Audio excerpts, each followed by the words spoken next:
మనం vice ఛాన్సలర్గా నియమించుకున్నాం. Professor పురుషోత్తంని విద్యా కమిషన్లో ఈరోజు నియమించడము అని అంటే వారు చదువుకున్నారు కాబట్టి.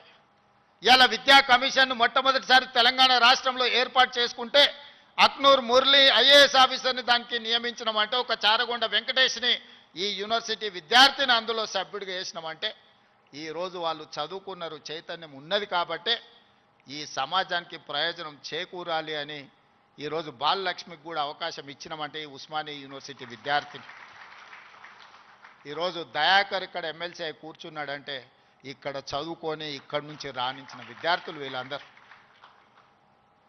ఈ ఉస్మానియా యూనివర్సిటీ 4వ తరగతో 3వ తరగతో లేకపోతే 2వ తరగతో లేకపోతే గ్రూప్ 1 ఆఫీసర్లను ఉత్పత్తి చేయడానికి కాదు, ఈ తెలంగాణ సమాజాన్ని పునర్నిర్మించడానికి అవసరమైన మేధా సంపత్తిని ఈ ఉస్మానియా యూనివర్సిటీ నుంచి మేము ఆశిస్తున్నాం. అందుకే ఇవాళ మిత్రులారా 21 సంవత్సరాలలో ఐఏఎస్లు ఐపీఎస్లై జిల్లా అధికారులుగా పరిపాలన సాగిస్తున్న ఈ సందర్భంలో ఒకనాడు రాజ్యాంగం రాసుకున్నప్పుడు డాక్టర్ బాబాసాహెబ్ అంబేద్కర్ గారు 21 సంవత్సరాల ఓటు హక్కునిచ్చి 25 సంవత్సరాలు శాసనసభ ఎన్నికల్లో పోటీ చేయడానికి ఒక అర్హత పెట్టారు. ఈరోజు మీ అందరి సమక్షంలో ఈ ఉస్మానియా యూనివర్సిటీ నుంచి ఒక కార్యాచరణగా ఒక ఉద్యమంగా ఆలోచన చేయండి. ఓటు హక్కు రాజీవ్ గాంధీ గారు 18 సంవత్సరాలకు తగ్గించినప్పుడు ఐఏఎస్ ఐపీఎస్లు 21 సంవత్సరాలు నిండిన వాళ్ళు ఈరోజు పరిపాలన సాగిస్తుంటే శాసనసభలో 21 సంవత్సరాలు నిండిన యువకులు ఎందుకు ఎమ్మెల్యేలుగా ఉండకూడదో ఒకసారి ఆలోచన చేయండి. యువ నాయకత్వం ఈ దేశానికి అవసరం ఉన్నది.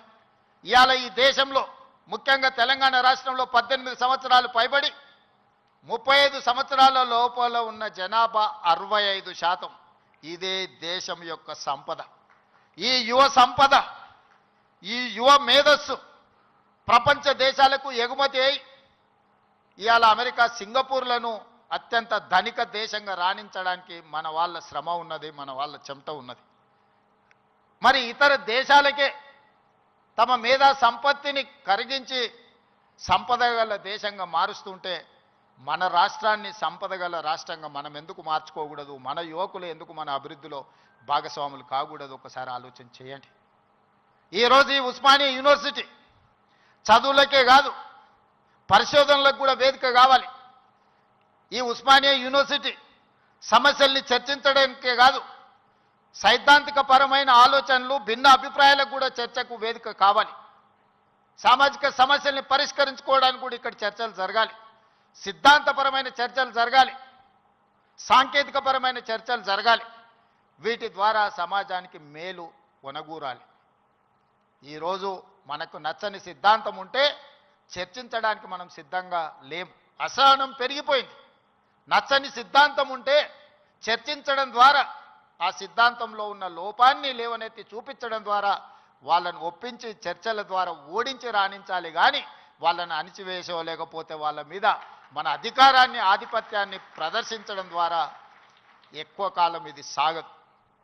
అందుకే ఈరోజు తెలంగాణ రాష్ట్రంలో 2వ ముఖ్యమంత్రిగా నేను బాధ్యత చేపట్టిన తర్వాత పొట్టి శ్రీరాములు యూనివర్సిటీగా ఉన్న తెలుగు యూనివర్సిటీకి ఆనాడు పాత్రికేయ సంపాదకుడుగా, మేధావిగా, నిజాం రజాకర్ల నుంచి విముక్తి కలిగించిన పోరాటంలో పాల్గొన్న సురవరం ప్రతాప్ రెడ్డి గారి పేరును తెలుగు యూనివర్సిటీకి మనం పేరు పెట్టుకోవడం జరిగింది. మన స్ఫూర్తి ప్రదాతలు వాళ్ళు. IIHT Indian institute of handloom టెక్నాలజీకి కొండా లక్ష్మణ్ బాపూజీ గారి పేరు పెట్టుకున్నాం మనం. మహిళా యూనివర్సిటీ తెలంగాణలో ఉన్న ఏకైక మహిళా యూనివర్సిటీ. ఆ మహిళా యూనివర్సిటీకి ఆనాడు ఘడీలకు, దొరలకు, జమీందారులకు వ్యతిరేకంగా, రజాకర్లకు వ్యతిరేకంగా నిటారుగా నిలబడి కొట్లాడిన చాకలి ఐలమ్మ పేరు వీరనారి చాకలి ఐలమ్మ యూనివర్సిటీగా ఈరోజు కోటి ఉమెన్స్ కాలేజీని ఒక యూనివర్సిటీగా తీర్చిదిద్ది పోరాటానికి స్ఫూర్తినిచ్చిన వీరనారి చాకలి ఐలమ్మ పేరు ఈరోజు మనం పెట్టుకోవడం జరిగింది. ఇవన్నీ ఎందుకు? ఇవన్నీ మనకి స్ఫూర్తిని నింపడానికి, మనలో పోరాట పటిమను పెంచడానికి. ఆనాడు తెలంగాణ యువత సమస్యల మీద పోరాటం చైతన్య పరులుగా ఉన్నారు. కానీ ఈనాడు ముఖ్యమంత్రిగా నాకు అందుతున్న సమాచారం తెలంగాణ ప్రాంతంలో జరుగుతున్న పరిణామాలు మానసిక వేదనకు గురి చేసే పరిస్థితి ఉన్నది.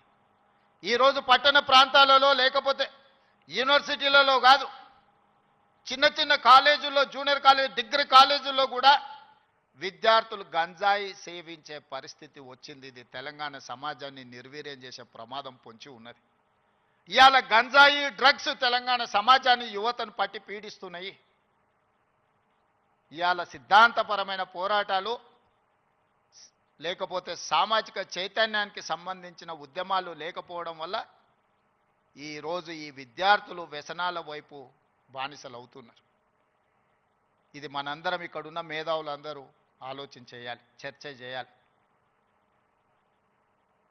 ఈ పరిస్థితుల్లో మనందరం ఒకనాడు తెలంగాణ సమాజంలో కావచ్చు, ఈ దేశంలో కావచ్చు, శ్రీమతి ఇందిరాగాంధీ గారు, పివి నరసింహారావు గారు తీసుకొచ్చిన agriculture ceiling act, urban ceiling act ద్వారా జాగీర్దారులు, జమీందారులు, భూస్వాముల దగ్గర ఉన్న వేలాది ఎకరాల భూములను, కొన్ని లక్షల ఎకరాల భూములను సేకరించి దళితులకు, గిరిజనులకు అసైన్మెంట్ పట్టాల పేరు మీద భూములు ఇచ్చారు.